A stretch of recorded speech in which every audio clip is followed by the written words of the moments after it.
여리고성 사건 우리가 너무 잘 아는 말씀이죠. 보통 일반적으로 우리가 어떤 철학, 원리가 있으면 그 원리에서 전략이 나오고 또 그 전략에서 전술이 나온다, 이렇게 이야기를 합니다. 우리 말씀에서 여리고성을 매일 한 바퀴 돌고 일곱째 날에는 7바퀴를 도는 그 이야기는 그리고 또 제사장들이 앞에서 양각 나팔을 분다든지, 그리고 그 뒤에 제사장들 뒤에 법궤가 따라가는 거, 이런 것들은 우리가 전술이라고 할 수 있겠죠. 그러나 이 전술은 어디에서 나왔느냐? 하나님의 전략에서 나온 거다. 전략은 뭐냐면 우리가 기본적으로 하나님께서 이러한 전술을 할 수 있도록 나름대로 분명한 방향을 제시해 주는 큰 틀이 있습니다. 그게 뭐냐면 침묵이라는 전략을 주셨어요. 자, 여리고성을 도는데 보면 여리고성의 사이즈가 고고학자들의 연구에 의하면 폭이 한 100m 정도 되고, 그리고 그 길이가 한 200m 정도 된다고 이야기합니다. 그리고 그 안에 인구는 1,500에서 2,000명 정도 거주하는 그때 당시에 중간급 정도의 도시국가, 그렇게 이야기합니다. 그럼 그 성을 한번 생각해 보자고요. 우리가 뭐 방주 사이즈 정도 될까? 뭐 그렇게 뭐 비슷할 것 같습니다. 그걸 매일 한 바퀴 돌 때 시간이 얼마나 걸릴까요? 20분이면 충분히 한 바퀴 돌 수 있는 거리입니다. 그럼 매일 한 바퀴 돌고 나머지 시간은 뭐 있겠습니까? 자, 하나님은 이스라엘 백성들을 어떻게 철저하게 훈련을 시키느냐면, 이 한 바퀴 돌고 난 다음에 그들의 감정이 어땠을까요? 과연 이렇게 하는 게 여리고성을 무너뜨릴 수 있을까? 5만 가지 생각을 다 하겠죠, 나머지 시간에는. 그죠? 우리도 이 세상에 여리고성을 항상 경험하면서 살아갑니다. 그런데 그 성을 믿음으로 한 바퀴 돌았지만 막상 돌고 나서 난 다음에는 그 믿음이 계속 우리를 유지하게 하느냐? 그렇지 않습니다. 과연 이것으로 될까? 그 결과를 보기까지는 우리 안에 의심이 찾아오고, 우리 안에 어떤 변명이 찾아오고, 또 어떤 거짓말이, 또 어떤 미혹하는 그런 또 상황들이 우리를 공격하기 시작합니다. 그럼에도 불구하고 하나님은 이스라엘 백성들에게 침묵이라는 그 전략을 주신 이유가 무엇일까? 인간은 기본적으로 여리고성을 보면 눈에 보이는 것 때문에 우리의 믿음을 자꾸 삭감시킵니다. 믿음을 빼앗아가요. 상황을 보게 하기 때문에. 그 여리고성이라는 그 상황을 자꾸 보면서 우리 믿음이 약해지는 것을 보게 됩니다. 그럴 때 또 한 바퀴 반복해서 그 다음날 그대로 또 돌게 합니다. 그럼 하나님은 철저하게 이스라엘 백성들에 대해서 믿음으로 훈련시키는 것이 하나님의 전략이었어요. 그래서 이 한 바퀴를 돌고 또 그 다음날 또 한 바퀴 돌고 또 그 다음날 한 바퀴 돌고, 그래도 어떻게 해요? 이걸 6일 동안 계속 반복하는 동안에 하나님께서는 이스라엘 백성들의 믿음을, 여리고성을 무너뜨릴 수 있는 믿음을 세워가고 계신다는 거예요. 자, 우리가 이 세상에 살 때 똑같아요. 상황을 보고 여리고성 같은 게 보여요. 그러면 어떻게 해요? 그 성을 두고 하나님은 믿음으로 돌게 하십니다.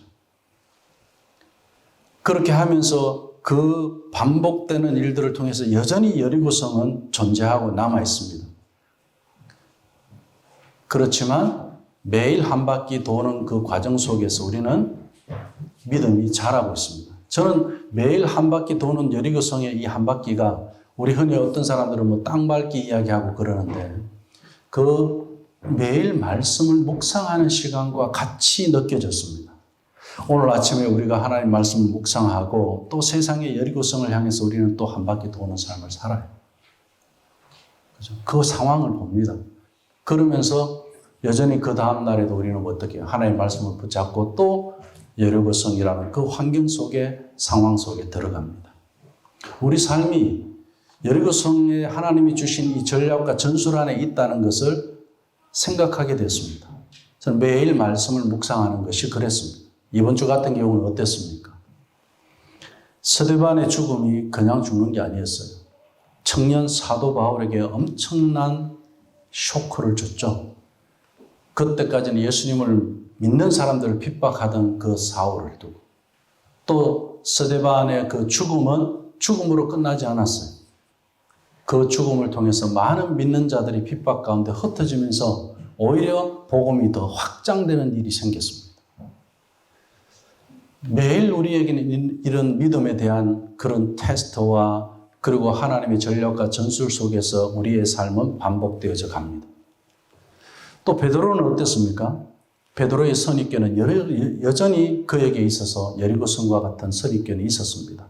왜냐하면 베드로는 유대인이고, 그리고 자기는 그 유대인의 구원을 두고 복음을 전하고 있다 보니까 하나님께서 고넬료의 가정을 두고 복음을 전하는 일이 있어서 그때까지는 베드로가 받아들일 수가 없었습니다. 그 받아들일 수 없는 베드로의 그 완악함이 뭡니까? 여리고성이에요. 성령님께서 베드로에게 이 부정한 음식을 먹으라고 꾸며 보여줍니다. 베드로는 난 이거 먹을 수 없습니다. 그래서. 왜? 율법을 어기는 것이니까. 구약에서 말씀하고 있는. 그런데 우리 예수님께서는 어떻게 해요?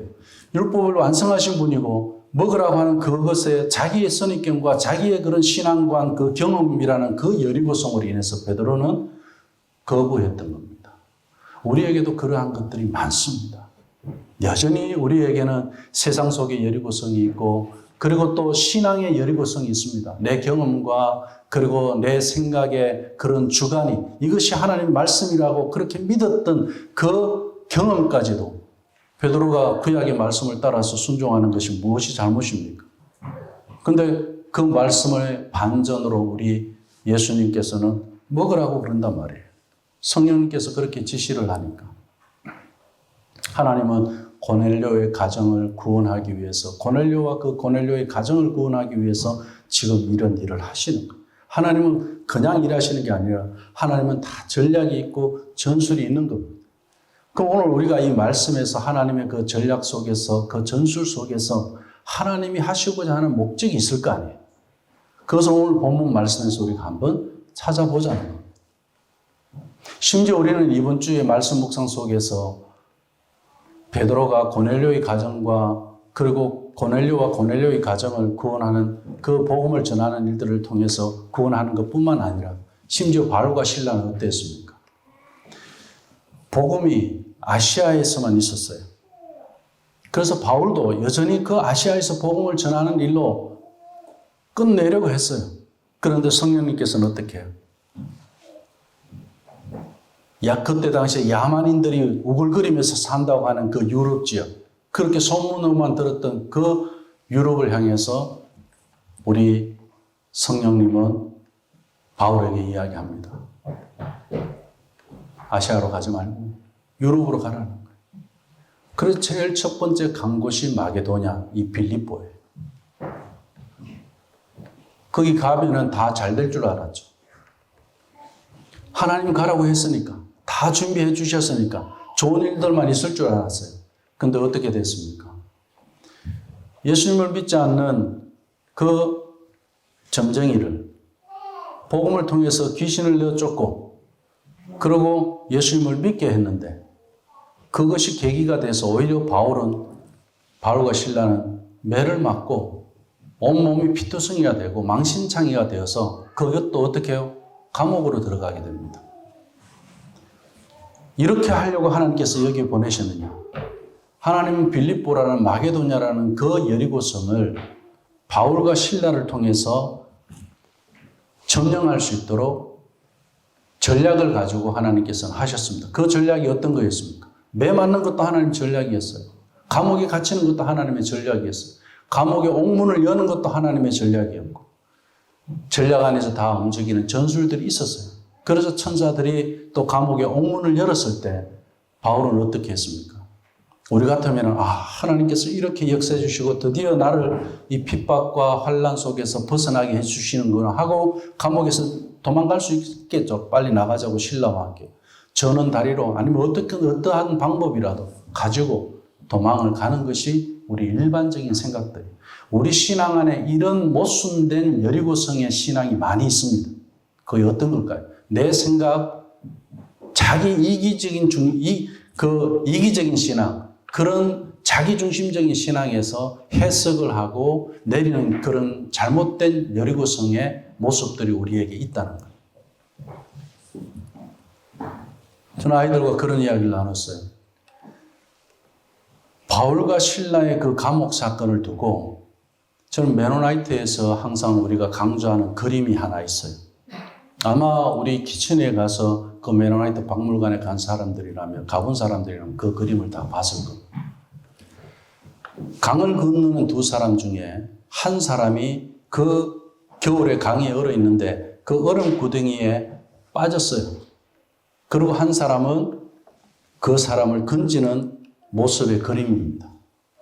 얼음 구덩이에 빠진 사람은 누구냐면은 그때 메노나이트 신앙에서 핍박을 받고 도망을 가는 사람을 쫓아가던 경찰이었어요.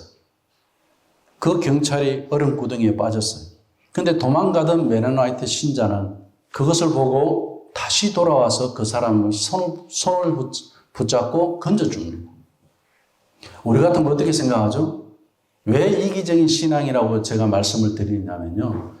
복도 나만 받으면 되고 기도응답도 나만 받으면 되는 것으로 많이 생각하는데 우리가 왜 남을 위해서 또 우리는 나하고도 상관없는 저 아프리카를 두고도 기도하고 가보지도 못한 그 땅을 두고 우리가 왜 기도하느냐. 기독교인은 이기적으로 사는 사람들이 아니에요. 이미 예수님께서 이기적인 신앙을 결정하셨다면 십자가에서 죽을 이유가 없는 거예요. 내가 예수님을 믿는다는 이야기는 그 이기적인 신앙이 십자가에 못 박히고 더 이상 이기적으로 살 수 없다는 이야기예요. 이 사람이 자기를 잡으려고 쫓아오는 이 사람을 건져내고 어떻게 했습니까? 자기는 잡혀갔어요. 감옥으로 들어간 거예요. 자, 이렇게 바보스러운 사람들이 예수 믿는 사람들이에요. 이것이 진짜 신앙이에요. 근데 우리가 일반적인 이기적인 신앙을 어떻게 생각합니까? 하나님이 나를 쫓아오는 저 경찰을 얼음 구덩이에 저기 빠져 죽게 하고 나를 살려주시려고 했구나 하고 우린 그냥 빨리 도망갔을 겁니다. 일반적인 우리 기독교 신앙인들의 대부분이 그런 생각을 가집니다. 오늘 바울도 마찬가지였습니다. 감옥에서 하나님께서 드디어 나에게 생명의 길을 살 길을 열어주셨구나 하고 그 감옥 문을 여는 거예요. 그러고 나오면 됐습니다. 근데 어떻게 해요? 나가지를 않았어요. 아침이 되어서 간수장이 보니까 옥문이 열려 있으니까 나는 이제 죽었구나 하고 자살하려고 하죠. 바울이 내가 여기 있으니 너 자살 못하게 합니다. 하나님의 뜻은 어디에 있었습니까?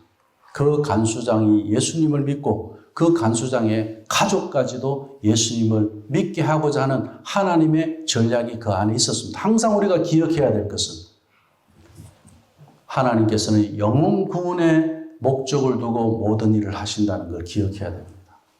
내가 한 영혼이라도 구원하고자 하는 그 복음의 본질에서 우리가 모든 걸 생각해야지. 하나님께서 나에게 이렇게 하셔서 나에게 이러한 물질을 주셔서 또 이러한 좋은 일들을 주셔서 나에게 또 좋은 어떤 하나님 조건을 가지고 나를 이렇게 승승장구할 수 있도록 도와주셔서 다 좋습니다. 뭐 때문에? 복음 때문에. 영혼 구원 때문에. 그래서 바울은 그 자리를 떠나지 않았던 겁니다. 우리 신앙에 있어서 우리가 신앙생활할 때 내 안에 잘못된 여리고성 신앙생활이 있습니다. 자기 것만 지키고자 하는 여리고성이 있다는 이야기죠. 그건 무너져야 하는 거예요. 매일 말씀 묵상은 우리 안에 그런 여리고성이 무너지는 것을 경험하는 거예요. 하나님 말씀을 매일 우리가 묵상하다 보면 너무 신나지 않아요? 너무 재밌지 않아요? 저는 이번 주 말씀에서 너무 좋아요. 한 사람의 영향력이 이렇게 크다는 걸 계속 반복해서 말씀해 주고 있잖아요. 한 사람이 내 가족과 내 가족과 연결된 모든 사람들에게 나로 인해서 그들에게 유익함이 전해질 수 있다는 것. 그 영향력을 가지고 우리는 살아가는 사람들이라는 것에 대해서 얼마나 감사합니까? 우리는 아무것도 아니었어요.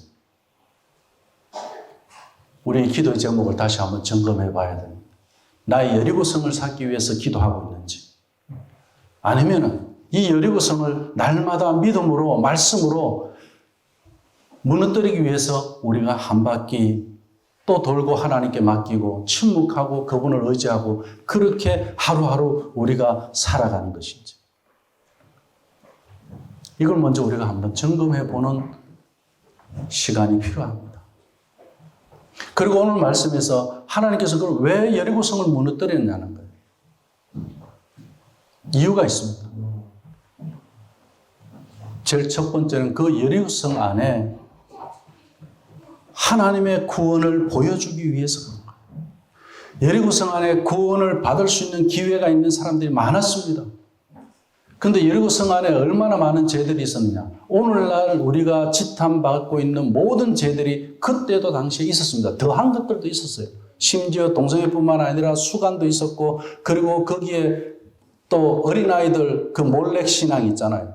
어린아이들을 제물로 바치는 그런 신앙 종교 생활을 하는 그 안에 그 사람들은 하나님을 모르고 죄를 지으면서 자기들의 이익을 위해서 살아가는 사람들.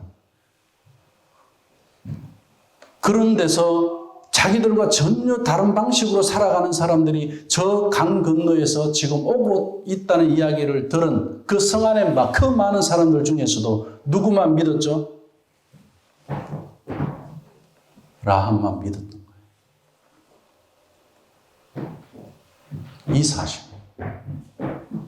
이왕이면 여리고성이 다 구원받는 걸 원하고, 그 하나님은 그걸 원하는 거예요. 그런데 그럼에도 불구하고 그 복음이 들려지고 이스라엘 백성들이 하나님의 그 구원을 통해서 광야에서 어떻게 살았고 그 소식을 다 들었습니다. 그럼 라합은 그 소식에 대한 그 이야기를 들은 데서 끝나는 것이 아니라 그가 신앙으로, 믿음으로 고백하게 된 거예요. 한 영혼 구원, 한 가정 구원을 두고 여리고성이 무너지는 거예요. 그리고 하나님이 약속했던 이스라엘 백성들이 가나안 땅 정복, 그것은 하나님의 약속입니다. 그것도 당연히 이루어지만 그 안에서 하나님이 무엇을 보여주시느냐. 그 안에 1,500명에서 2,000명 정도가 살아가고 있는 그 성 안에 한 가정만 구원받았다는 사실. 우리가 성경을 보면 놀라운 사실들이 많이 있습니다. 룻도 마찬가지죠. 이방 여인인데서 자기가 신앙을 고백하고 나오미의 며느리로서 하나님의 나오미가 하나님의 딸이고, 그리고 어머니의 하나님이 나의 하나님이라고 신앙을 고백하면서 이스라엘 백성들의 그 구원의 반열에 들어오는 그 룻의 신앙. 그때 당시가 어떤 시대였습니까? 심지어 하나님을 안다는 이스라엘 백성마저도 어떻게 해요? 우상을 섬기고 있는 그 사사시대예요. 암흑시대라고 그랬습니다. 그 암흑시대에 정말 잘 나가는, 그리고 인정받는 그런 사람을 하나님께서 부르신 게 아니라 이방 여인, 그것도 이스라엘 백성들이 아니에요. 이방 여인인 그 룻을 선택해서 이스라엘 백성들이 암흑 가운데 살아가는 그들을 향해서 빛의 가정을 세우시는 하나님의 일하심이 있습니다. 오늘 이 한 가정에 주목하셔야 된다. 우리 이 한 가정에 주목할 줄 아는 이 믿음이 얼마나 크냐는 것을 알아야 됩니다.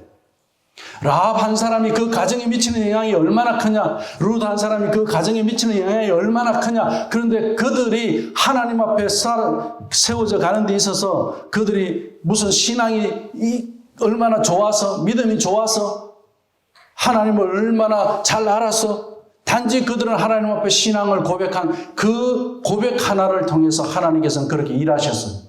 우리의 신앙 고백이 뭐냐는 거예요. 내가 하나님 앞에 쓰임 받는 것 이전에 내가 하나님 앞에 신앙 고백이 뭐냐는 거예요. 어머니 하나님 나의 하나님이고, 아버지 하나님 나의 하나님이고, 그 하나님을 내가 믿고, 그리고 또 이 라합 같은 경우는 당신들이 믿는 그 하나님을 나도 들었습니다. 그러니 나를 이제는 이 성이 무너지고 이 성을 공격할 때 나와 우리 가족을 살려달라고 이야기하는 그 신앙 고백 안에서의 그의 생명에 대한 간절함, 영혼 구원에 대한 간절함, 자기 가족을 향해서 그 가족을 사랑하는 그 마음, 가장 우선된 거예요. 여리고성 전체를 두고 이야기하는 게 아니에요. 나와 관계된 이웃, 나와 관계된 가족을 두고 먼저 라합은 부탁을 했던 거예요. 우리가 밖에서 일하는 거 좋습니다. 세상에서 우리는 여리고성을 항상 돌면서 살아요. 그런데 왜 우리가 여리고성을 도느냐? 나와 우리 가족 구원을 위해서 우리가 도는 거예요. 그렇게 살아가는 거예요. 그 하나님의 뜻을 우리가 먼저 아는 것이 중요합니다. 22절에서 25절까지의 말씀은 하나님께서 여리고성을 무너뜨린 데 있어서 그 여리고성 안에 한 사람, 한 가정을 구원하는 축복을 보여주겠다는 겁니다. 얼마나 놀라운 사실입니까? 우리가 아까 신앙 안에서 우리 또 여리고성이 있다 그랬죠. 왜 이것이 있느냐, 내 안에. 그리고 우리가 이 세상이 여리고성과 같은 이 세상이 여리고성과 같은 세상이잖아요. 여기서 우리가 왜 살아가느냐? 구원이라는 축복을 경험하게 하기 위해서. 나 한 사람을 통해서. 하나님은 그것을 보여주는 거예요. 23절 말씀 보면 정탐한 젊은이들이 들어가서 라합과 그의 부모와 그의 형제와 그에게 속한 모든 것을 이끌어내었습니다. 성이 무너지기 전에 그의 친족도 다 이끌어냈다고 그렇게 말씀합니다. 그리고 그들을 이스라엘의 진영 밖에 두고 안전하게 해놓고 그리고 여리고성이 무너지게 됩니다. 철저하게 하나님께서는 약속을 지키시는 분이다.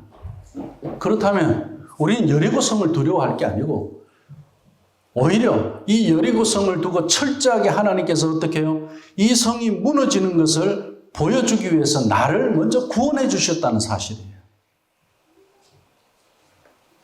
25절 말씀을 보면 여호수아가 기생 라합과 그의 아버지의 가족과 그에게 속한 모든 것을 살렸으므로 그가 오늘까지 이스라엘 중에 거주하였으니 이는 여호수아가 여리고를 정탐하려고 보낸 사자들을 숨겼음이었더라.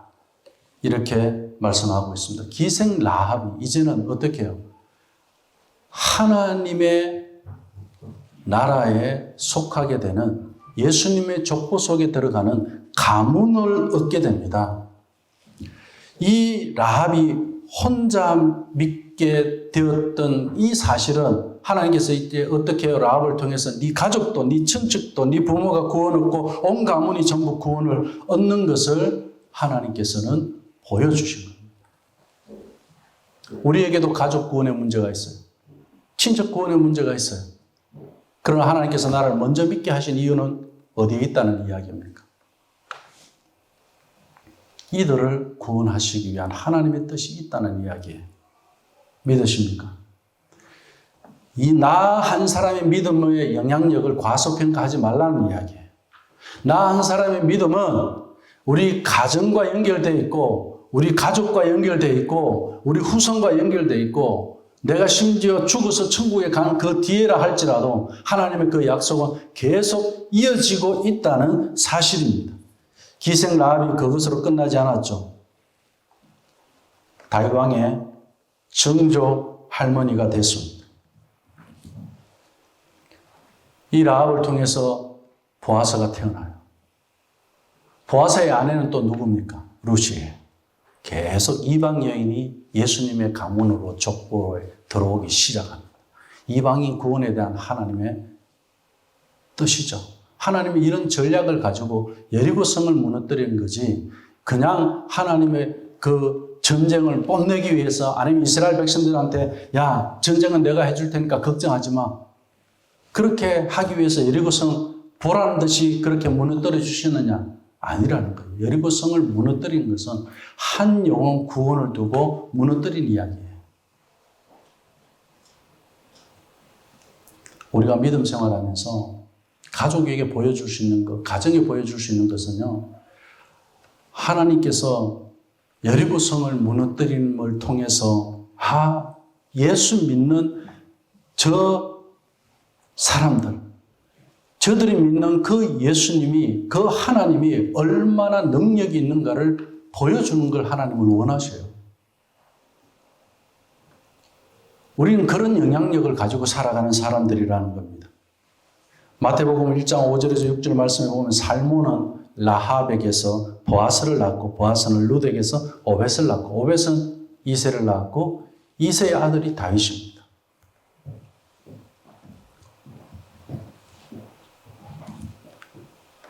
우리가 라합이라고 생각해 봅시다. 그럼 우리 다음 때 가서 어떻게 될지 모르는 거예요. 믿음이 이어져 갔을 때. 예수님의 그 가문 안에, 그 족보 안에 들어가는 일들, 이스라엘의 문헌에 의하면 이 두 명의 정탐꾼 중에 한 사람이 바로 이 라합과 결혼한 살몬이라고 그렇게 이야기합니다. 우리도 망할 수밖에 없었던 존재였어요.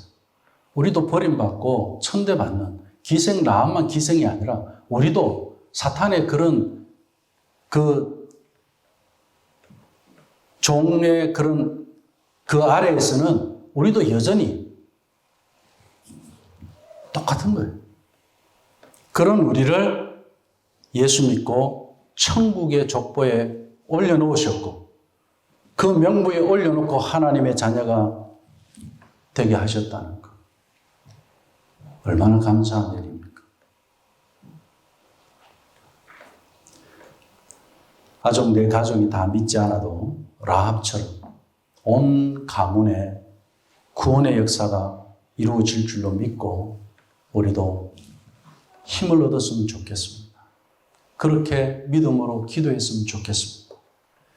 신앙 고백을 하나님께서 얼마나 기뻐하시면 라합의 그 신앙 고백을 통해서 그 가족까지 구원의 반열에 들어오게 하셨다는 것. 여리고성에 나타난 이 구원의 축복.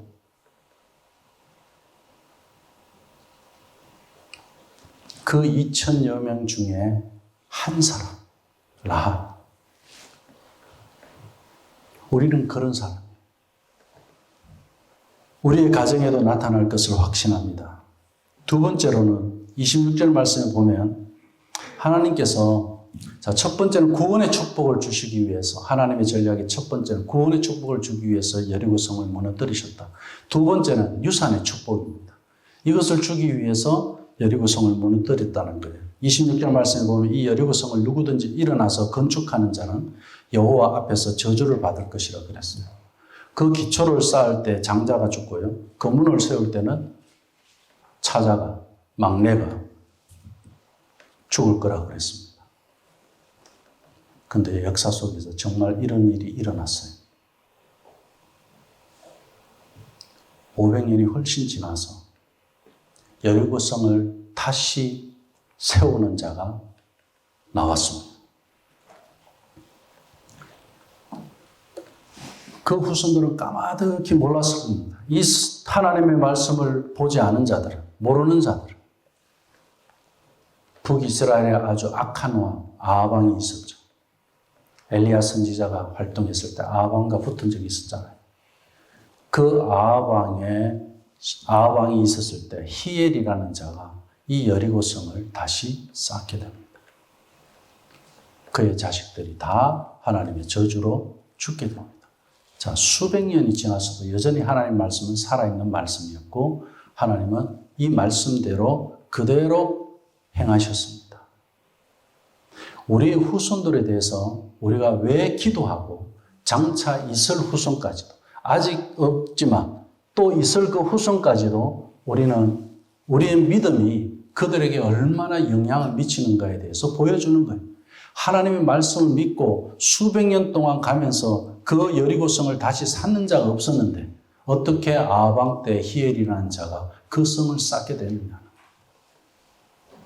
우리도 수백 년 뒤에 우리의 후손들이 여전히 하나님의 약속의 복을 받아서 다윗 왕이 있기까지 그렇게 우리 후손이 가야 되는 거지. 어떻게 그냥 이 하나님의 말씀을 모르는 자들이 일어나서 여리고성을 그렇게 쌓는 걸로 해서 아합 왕이 좋아할 줄 알았죠. 그리고 이 세상이 좋아할 줄 알았죠. 근데 어떻게 해요? 자기 후손들을 죽이고 자기 후손들이 저주의 길로 가는 길에 앞장선 걸 본인들이 모르는 겁니다. 이만큼 사람은 어리석어요. 여리고성을 쌓는 자들이 있습니다. 믿음 생활하면서도 자꾸 여리고성을 쌓는 자들이 있어요. 바로같이 쌌고요. 고집스럽게 쌌습니다. 아멘 할 줄 몰라요. 그리고 하나님 앞에 무릎 꿇을 줄 몰라요. 그리고 하나님을 의지할 줄 몰라요. 우리 지금 D6 강사과정에 들어있는 목사님, 들어와 계신 목사님들 중에는 처음 한 500명의 성도들이 갑자기 200명으로 되어 있는 교회도 있고요. 또 어떤 목사님은 뭐 재신임 투표 그런 것도 교회에서 하는 걸로 해갖고 재신임이 안 되어갖고 가족이 다 교회를 사임하고 나와야 되는 그런 목사님도 계시고요.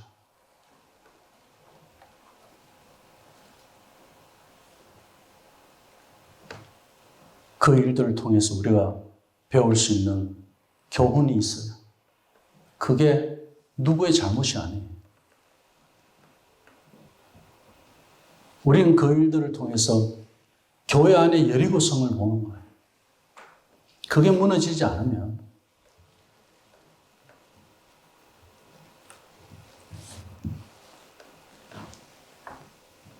우리가 어떻게 할 수는 없죠. 그런데 하나님께서는 반드시 그 여리고성을 무너뜨려요. 무엇 때문에요? 구원, 한 사람의 구원 때문에. 그리고 유산 때문에. 그 유산이 뭡니까?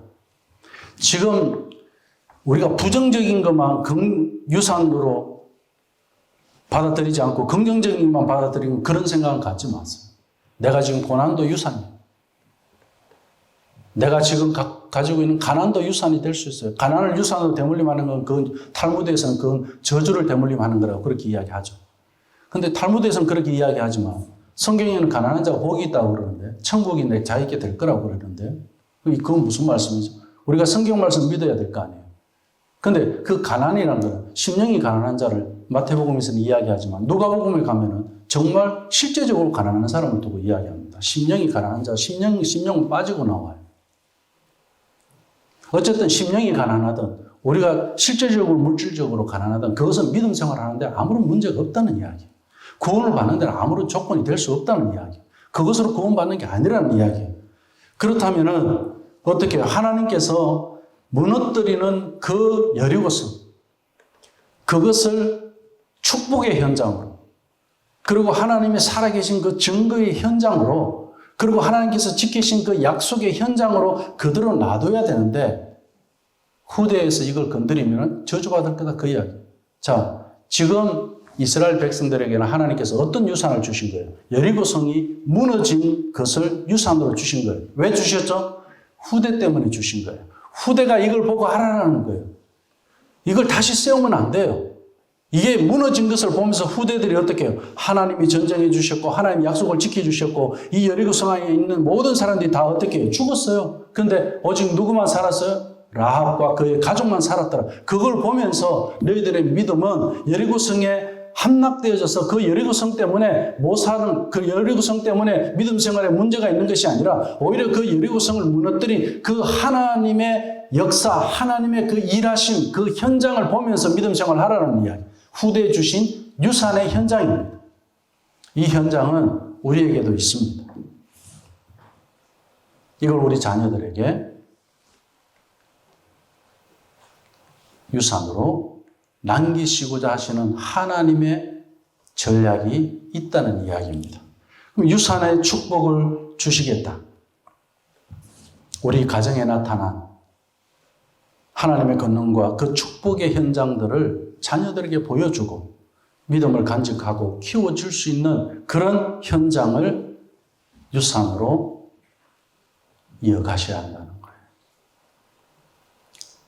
마지막으로 하나님께서는 사람을 축복하셔. 인물을 축복하셔. 그냥 축복하는 게 아니라 여호수아가 모세와 비교해 봅시다. 우리가 지금 모세 같은 지도자가 지금 필요한 때잖아요. 여리고성 함락에는 이스라엘 백성들이 여호수아를 보고 불안해하지 않았을까요? 모세와 비교한다면 그만큼 큰 차이가 있었어요. 그런데 27절 말씀에 보면 여호와께서 여호수아와 함께 하셨다 그랬어요. 하나님께서 내 자녀와 함께 하셨다. 하나님께서 여호수아와 함께 하셨다. 하나님께서 나와 함께 하시니 여호수아의 소문이 그 온 땅에 퍼졌다고 그랬어요. 자, 우리가 하나님의 일을 막 내가 하나님 앞에 이렇게 열심히 하고 자기의 의지와 자기의 노력과 수고를 가지고 자꾸 하나님이 뭘 하려고 그러는데 하지 마세요. 교만해져요. 모세는 할 생각 1도 없었습니다. 광야에서 그냥 살았어요. 자기는 살인자였고 자기 백성을 죽인 자고, 그리고 어떻게 해요? 자기 백성이 아니라 애굽에서 살인을 하고 도망쳐 나온 도망자예요.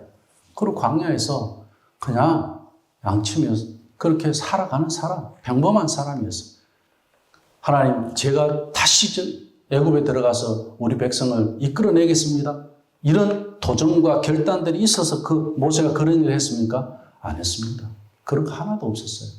우리가 하나님 앞에 부름받았다는 사실은 얼마나 감사한 일인지 아세요? 우리가 그런 사람들이에요. 내가 뭘 하겠습니다 해갖고 하나님, 그래 내가 너를 쓸게. 이게 아니었어요.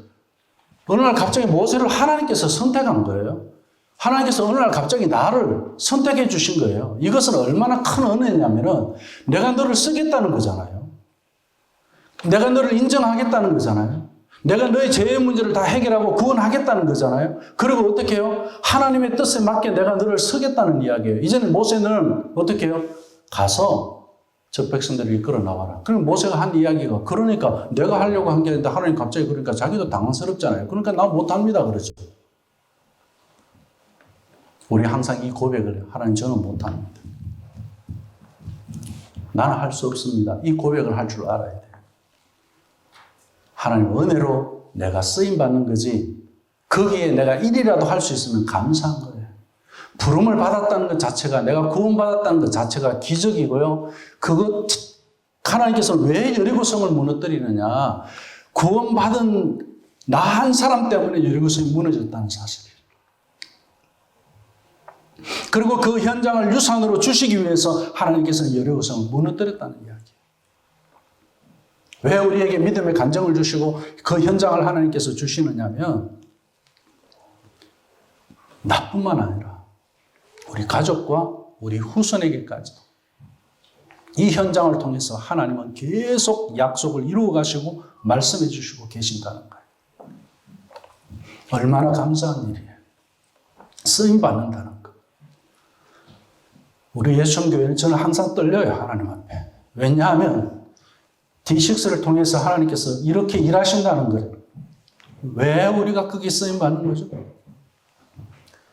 우리가 하겠다고 한 거 아니었어요. 하나님께서는 내가 찬양대 지휘하겠다고 해서 우리 지휘하신 분 계세요? 저 목사 되겠다고 해서 저 목사 된 사람도 아니고요. 우린 그런 사람들이에요. 목사가 될 수 없는 사람이었어요. 반주도 할 수 없는 사람이었고, 이 자리에 설 수도 없는 사람이었고, 찬양대도 할 수 없는 사람이었어요. 근데 하나님께서 왜 나를 불러주셨느냐? 너를 통해서 하나님이 계신다는 걸 보여주겠다는 거예요. 너 가정을 통해서 하나님이 살아계시고 하나님이 역사하시고 하나님의 그 약속을 이루고 하나님의 구원을 이루는 것을 반드시 보여주시겠다는 거예요. 그래서 나를 불러주신 거예요. 거기에 우리가 감사하고 살아가는 것밖에 없습니다. 그런 일 앞에 하나님 제가 이렇게 하겠습니다. 할 수 있습니다. 아니에요. 할 수 없어요. 우리는. 오늘도 우리는 여기 나올 수 없는 사람들이었어요. 그런데 하나님은 우리를 이곳에 불러주신 거예요. 여리고성을 무너진 것을 보여주고 확인시켜 주시기 위해서. 여호수아는 처음에 아무것도 아니었습니다. 하나님이 함께 하신 그 이름이 온 땅에 퍼지게 되어서 역사적인 인물이 되었어요. 우리 감사합시다. 오늘 저도 여기서 설교할 수 있게 된 건 감사한 거예요. 오늘 여기서 우리가 찬양할 수 있게 된 것도 감사하고 반주할 수 있게 된 것도 감사하고 오늘 내가 하나님 앞에 시간을 내서 드릴 수 있게 된 것도 감사한 거죠. 내가 시간이 있어서 할 수 있습니다. 시간이 없어서 할 수 없습니다. 그건 내 안에 여리고성일 뿐이에요. 그 성을 무너뜨려 주시는 그 현장을 하나님께서는 보게 해주시는 거예요. 네가 한 건 아무것도 없다. 그래서 어떻게 하나님은 침묵하라고 하시잖아요. 네가 할 수 있는 건 아무것도 없다. 너는 그냥 침묵만 하라는 거예요. 우리들의 자손들 중에서도 하나님이 함께 하사 이런 귀한 인물이 나기를 간절히 바랍니다. 인물의 축복이에요. 구원의 축복, 유산의 축복, 인물의 축복. 이 세 가지 축복을 하나님께서 전략적으로 보여주시고자 여리고성을 함락하게 하신 거예요. 말씀을 맺습니다. 여리고가 망하는 중에서도 놀라운 하나님의 축복이 구석구석에서 나타났어요. 첫째가 기생나합과 그 가문의 구원이었죠. 분명히 멸망받아 마땅한 가정이었고 라합이었어요. 근데 멸망 중에 보여주신 하나님의 구원, 기적과 같은 사실이에요. 라합만 그럴까요? 오늘 예배하는 우리 한 사람 한 사람이 그 구원 안에 있는 줄로 믿습니다. 그리고 무너진 여리고성 자체가 승리와 성공의 그런 현장으로 남았습니다. 왜냐하면 자손들에게 그 현장을 두고 보게 하였습니다. 이 역사적인 승리였기 때문입니다. 그 현장을 우리 자녀들에게 어떻게 역사 속에서 유산으로 주는 그런 축복이 하나님의 그런 계획이 있습니다. 우리 가정에 무너진 여리고성의 현장이 있습니까? 우리 사업의 현장에, 그리고 내 안에 무너진 여리고성을 보고 있습니까? 경험하고 있습니까? 그리고 그것을 우리 가족이 함께 신앙 고백하면서 우리 가정의 구원을 기뻐하고 감사하고 있습니까? 그런가 하면 처음에는 아무것도 아니었던 그 여호수아가 여리고성의 멸망 중에 높은 명성을 얻게 되었습니다. 내 자력으로 명성을 얻는 것은 없습니다. 인물의 축복. 우리 다 한 사람 한 사람, 우리 자녀들, 한 아이 한 생명이 하나님 앞에서 인물의 축복이 되었으면 좋겠습니다. 이것이 하나님의 전략입니다.